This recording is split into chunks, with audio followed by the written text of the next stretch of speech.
Hey guys, buenos días, buenas tardes, buenas noches. This is our 10th virtual class, and this morning when I woke up and I looked at the calendar, I realized that today is Thursday, April the 23rd, and that is a very special day for the Spanish language.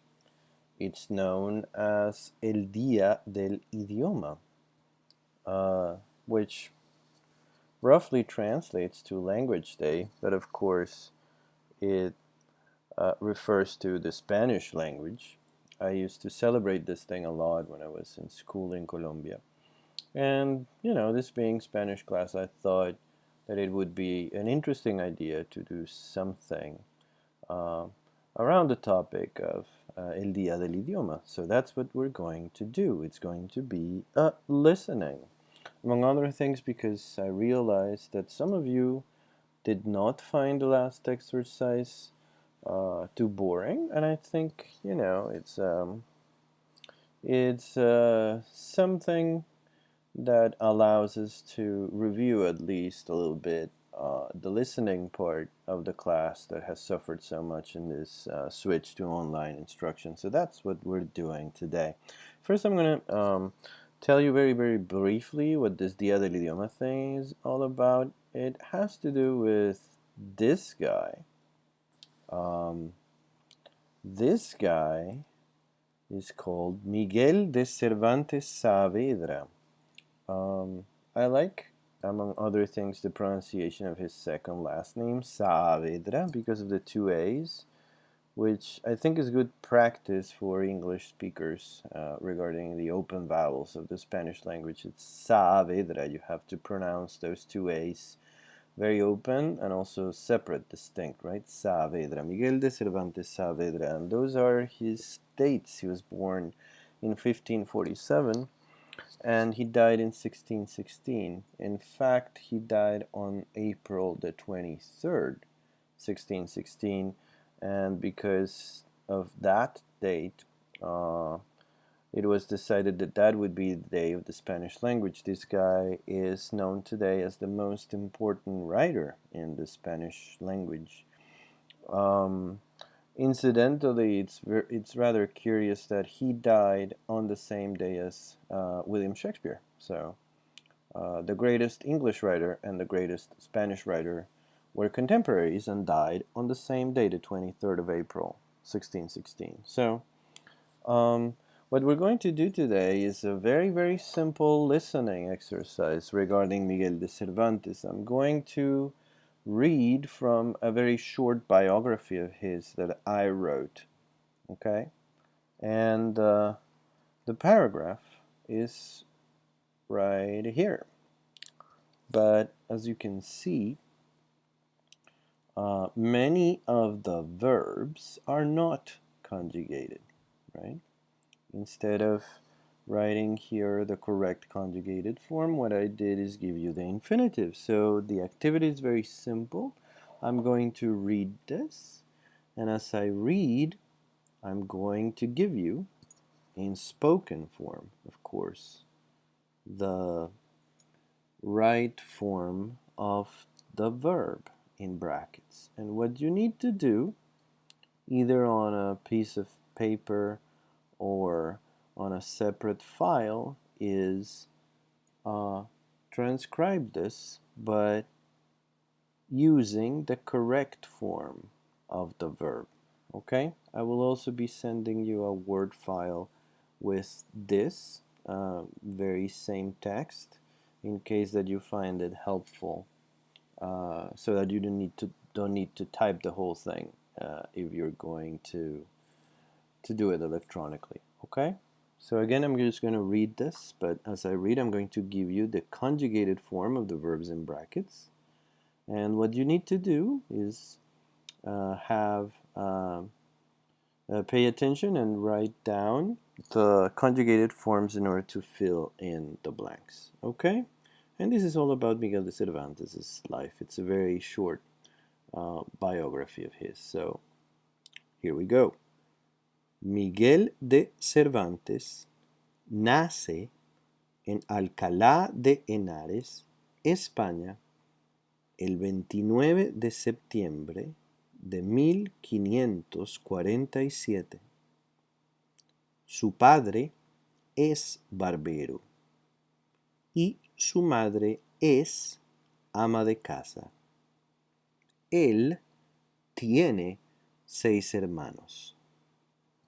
Su familia no tiene mucho dinero. En 1566 Miguel entra al ejército como soldado y en 1577 participa en la famosa batalla naval de Lepanto. En esa batalla, Cervantes pierde el brazo derecho. En 1575, su barco es capturado por los turcos otomanos y Miguel pasa 5 años como esclavo.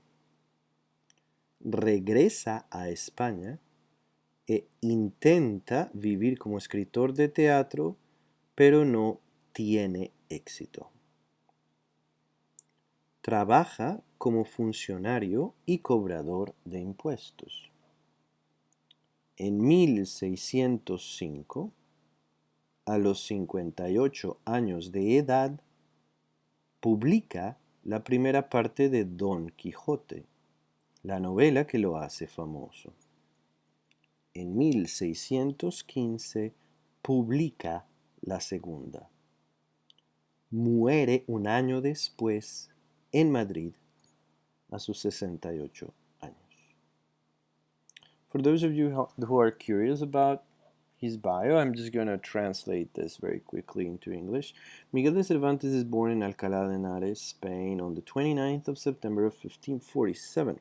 His father is a barber and his mother is a housewife.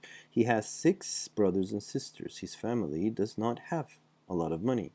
In 1566, Miguel enters the army as soldier. I guess joins the army is what you would say in English, right? And in 1577, he participates in the famous naval battle of Lepanto. In that battle, Cervantes loses his right arm.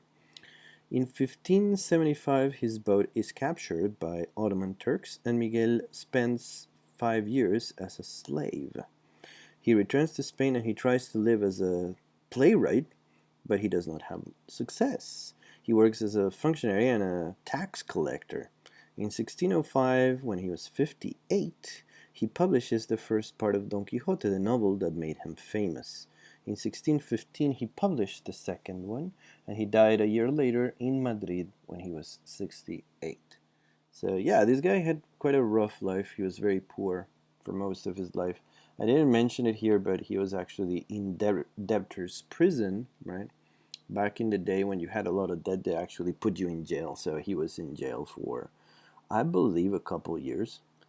And then he was a soldier, he was a veteran, he was badly wounded, he survived, he kept on soldiering. He was captured by Turks, right, who were great enemies of the Spanish Empire back then. And he was a slave for 5 years. He actually tried to escape quite a few times and was always captured. He was almost killed a couple times as revenge for his attempts to escape. And he went back to Spain. He failed as a writer. And when he was 58 and ill, he came up with Don Quixote, which is this crazy story about a guy who decides that he's going to be a knight, right? And of course, when Cervantes was writing this, powder had already been invented and people at war were already shooting at each other with muskets and cannons. So the idea of a guy with a sword on a horse fighting was really stupid. But that was the whole idea of the novel, right? To make fun of that idea of the great knight. And it's hilarious, actually. If any of you like to read, there's a very, very good, there's a few, but there's a very good contemporary translation of Don Quixote, which I have read a lot and taught a couple times, actually. This is a great book. So I thought that for Dia del Idioma, for the Day of the Spanish Language, we could do something surrounding the life of Miguel de Cervantes. So for the activity, you just have to fill in these blanks with the correct conjugated form of the verb. And I'm going to send you guys, along with the Blackboard announcement and the link for this video, a file in Word which has exactly this text so that you can just fill in the blanks by typing in the forms of the verb that you will hear as I read. Of course, you can rewind and rewatch as many times as you want in order to get the right form.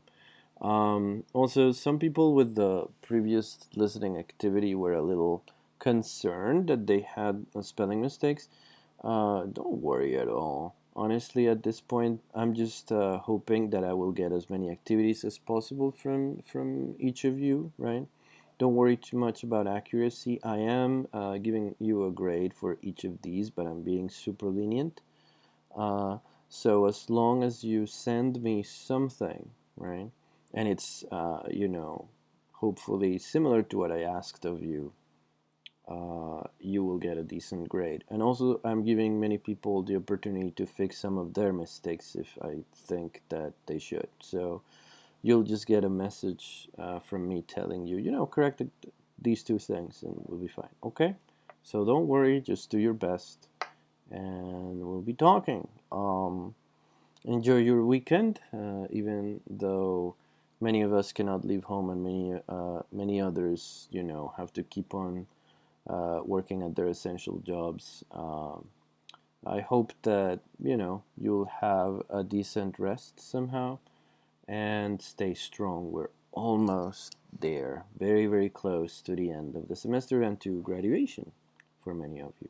Okay, bye bye guys, ciao.